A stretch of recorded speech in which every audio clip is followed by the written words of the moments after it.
το AI θα αντικαταστήσει όλες τις δουλειές. Το έχουμε ζητήσει αρκετές φορές. Για μένα, η υπηρεσία, πάντα κάποιος δεν θα θέλει να ασχοληθεί με αυτό το πράγμα και θα θέλει να ασχοληθεί με το προϊόν του και να προσλάβει κάποιον για να ασχοληθεί με αυτό. Όσο αυτοματοποιημένο να είναι και με το AI, όσο και αν πρέπει να μιλήσει με το AI για να μπορέσει να πάρει αποφάσεις, όσο αυτοματοποιημένη και να γίνει η διαδικασία του να ανεβάσει μια διαφήμιση στο διαδίκτυο, πες ότι γίνεται με ένα κλικ, με prompts. Πάλι ρε φίλε, δεν θα ξέρει τι να πει στο prompt. Κατάλαβες. Δεν θα ξέρει πώς να ασχοληθεί, δεν θα ξέρει πώς να το προωθήσει και κυρίως δεν θα θέλει να ασχοληθεί με αυτό το πράγμα. Γιατί είναι γι' αυτό. Είναι τι θες να κάνεις στην πραγματικότητα. Έχεις ένα προϊόν και θέλω να ασχοληθώ να φτιάξω ένα γαμάτο προϊόν.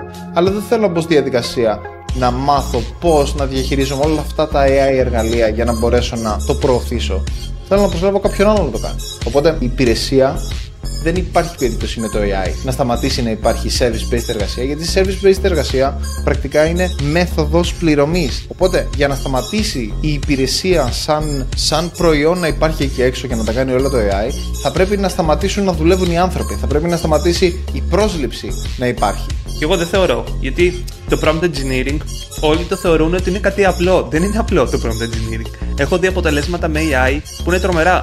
Και αυτό που κάνουν οι περισσότεροι είναι give me the best marketing strategy. Τι θα πάμε όλοι στο ChatGPT, θα κάνουμε e-commerce και θα δώσουμε give me the best marketing strategy και πάει φτιάχτηκε το marketing strategy και θα βρούμε τρόπο να μεγαλώσουμε το e-commerce. Όχι, ούτε καν.